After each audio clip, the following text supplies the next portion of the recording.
एक प्रसंग सुनाती हूँ मैं आपको। एक बार ऐसी कथा हो रही थी, तो वहां पर एक महिला गई अपनी जेठ जी की बेटी के साथ, चंपा के साथ। तो वहां पर महाराज जी बैठे थे। अब कथा के बीच जैसे हम भजन गाते हैं, महाराज जी ने भी भजन गाया। महाराज जी ने गाया, जय रघुनंदन कंस निकंदन देवकी नंदन त्वम शरण। अब सब भजन गा रहे सिवाय उस महिला के। वो नहीं गा रही थी क्योंकि उनके पति का नाम था देवकी नंदन। अब थोड़ी देर तो महाराज जी ने देखा, फिर उन्हें अटपटा लगने लगा कि एक एक भक्त गा रहा है सिवाय इस महिला के। तो उन्होंने इशारा किया कि आप भी गाइए। अब महिला ने विचार किया कि महाराज जी ने भी मुझे देख लिया, क्या किया जाए। तभी उनका ध्यान चंपा पर जाता है, तो वो गाती है, जय रघुनंदन कंस निकंदन चंपा के चाचा त्वम शरण।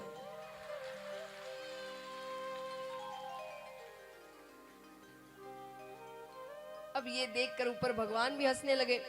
रुक्मणी जी ने कहा, क्या हुआ, आप क्यों हंस रहे हो? बोले, ऐसे तो मेरे भक्त मुझे कई नाम देते रहते, आज एक नया नाम मिल गया। बोले, कौन सा नाम? बोले, चंपा के चाचा। तो ये विनोद की बातें हैं, पर हाँ, पति का नाम मुख से नहीं लेना चाहिए। राजा परीक्षित और शुकदेव जी मृत्यु के बाद क्या होता है उसकी चर्चा कर रहे हैं। राजा परीक्षित ने कहा कि प्रभु, सब कहते हैं कि मृत्यु के बाद स्वर्ग लोक है, नरक लोक है, तो क्या ये सत्य है? और अगर सत्य है तो कितने नरक लोक हैं? चलिए, स्वर्ग लोक में तो पता चल जाता है कि हम वहां पर पुण्य किया तो वहां गए, वहां पर आप आनंद में रहते हैं, आपको सारी सुख सुविधाएं मिलती है। पर ये नरक लोक क्या है? वहां कैसे दंड दिए जाते हैं? कितने नरक लोक है? क्या पाप करने से क्या दंड मिलता है? शुकदेव जी कहते हैं, राजा परीक्षित, एक नहीं, दो नहीं, कुल 28 नरक लोक हैं। कितने हैं? जोर से कहिए। 28 नरक लोक हैं। अब उन नरक लोकों में जैसे आप कर्म करेंगे वैसे आपको दंड दिए जाएंगे। चलिए, उदाहरण मैं आपको किसी और चीज को लेकर देती हूं। दंड तो बड़े भयंकर हैं। तो अब मान लीजिए घर का कपड़ा है, जो डस्टिंग करते हैं ना हम, खाली थोड़ी जाले पड़ जाए या धूल जमी हो तो उसको पोंछने के लिए जो कपड़ा रहता है, धूल झाड़ने के लिए, मान लीजिए वो डस्टिंग के घर का कपड़ा है, उसे कैसे साफ करोगे?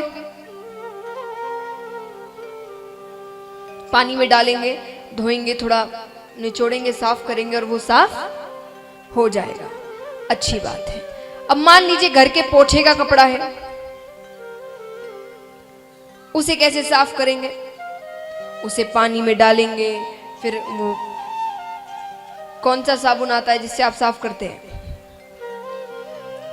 रिन,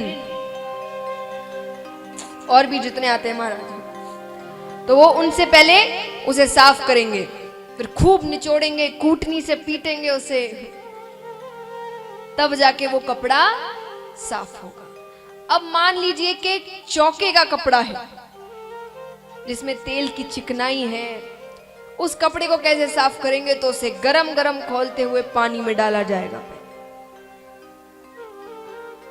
फिर उसमें वो कॉस्टिक सोडा वगैरह जो भी होता है वो डालेंगे, फिर उसे साफ करेंगे, कूटनी से पीटेंगे, खूब निचोड़ेंगे, तब जाके वो कपड़ा साफ होगा। तो जैसे पाप वैसा दंड, जैसा कपड़ा वैसा साफ करने का तरीका।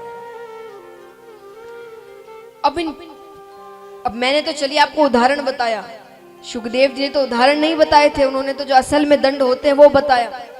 तो राजा परीक्षित बहुत डर जाते हैं इन दंडों को सुनकर।